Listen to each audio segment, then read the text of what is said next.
Recently, Sweden decided to officially recognize Palestine as a state. And today we get the news that, there's been another big step on this issue. Britain has unofficially done a preliminary-like vote where they also now recognize Palestine as a state. And the vote was fairly overwhelming. It was 274 MPs to 12. Whoa. So the vote is what's called a backbench vote. So again, that means it hasn't been approved by the standard legislative process yet.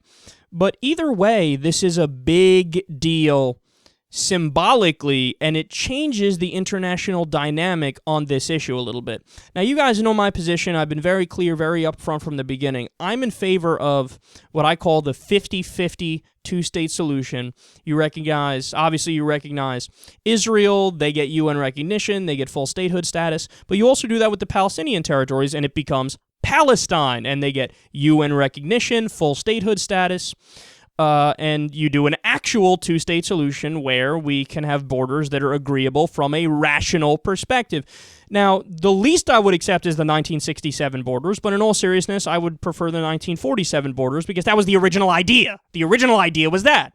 But then, of course, Israel expanded further and further and further, and then with what happened recently with the Israeli incursion into Gaza, where they killed thousands of people, about 80% civilians, they went after UN schools and hospitals, that brought some attention on Israel in a negative way, where they're kind of viewed as a pariah state in international circles now, and this made a lot of people who were being quiet about the Palestinian situation, now they're willing to speak up more, and they're willing to say, you know what, at least give them a fucking state, because here's what happens.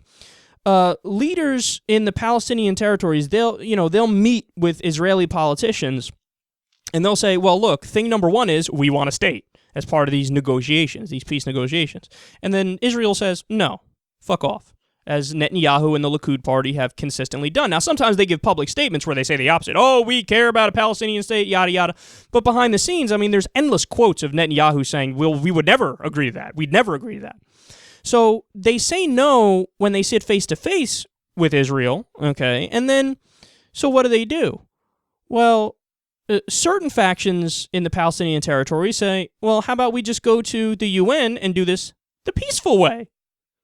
And then when they do that, Israel and the U.S. flip out. They go, how dare you subvert our peace negotiations and conversations? Clearly you're not serious about getting a deal, and we're angry at you. And then, of course, the U.S. and Israel will veto any move by the UN when most of the places in the UN say, yeah, just give them a state. Can we get this over with already?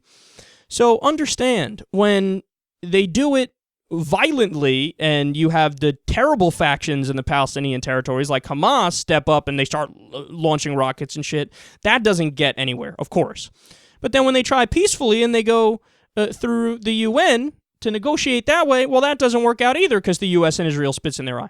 So how do you expect to ever get an actual peace deal and, sustained good conditions if you don't allow them to have a state? We could have disagreements and discuss where the border should be, but if you say no even to the idea of a state, the problem is you.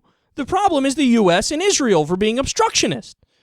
Okay, so here we have a situation where we're pushing further and further in the direction where the international community is saying, enough's enough, okay? Let's stop with this fucking ridiculous rhetorical games that we're playing, this airy rhetoric all the time that we get from the U.S. and Israel, saying we're in favor of peace, as you just announced you're going to do a further land grab, okay? That's unacceptable. That's unacceptable. So now the international community is fighting back a little bit, and here's the bottom line. What we need is for the international community to, for Israel's own sake, sanction them. Because look at what happened, for example, in apartheid South Africa. When they got sanctioned and they said, look, you're going to have some sort of peace solution here. You're going to have to give equal status to black people that are there. Eventually, it became, okay, well, if we don't do this, we're just not going to have any business deals with anybody anymore. The economy will grind to a halt, and we're fucked, so we have to do it because of international sanctions. Well, if you tell Israel, accept a state or we're sanctioning the fuck out of you, they're going to have to do it. So if the international community does this first step, I like this, where all the places say, yeah, we believe in a Palestinian state. Great. Do that. Do it all day long. Make it official. Everybody should do that. But then furthermore, take the next step, okay, and say the U.S. should cut off all aid and subsidies because Israel will be fine without it. They don't need us to do that, okay? But then also do that. Sanction them. And then you'll put enough pressure on them where you can bring them to the table to have a serious negotiation about a peaceful two-state solution. That's what we have to do. And when people get mad at me and they say I'm anti-Israel for bringing this up, I should shut up and listen to the right-wing government of Israel with everything they do, that's such an intellectually vacuous conversation and point to make, because I can believe in the state of Israel and think they have a right to exist, okay, and should live peacefully without saying I agree 100% with every action the Netanyahu government takes.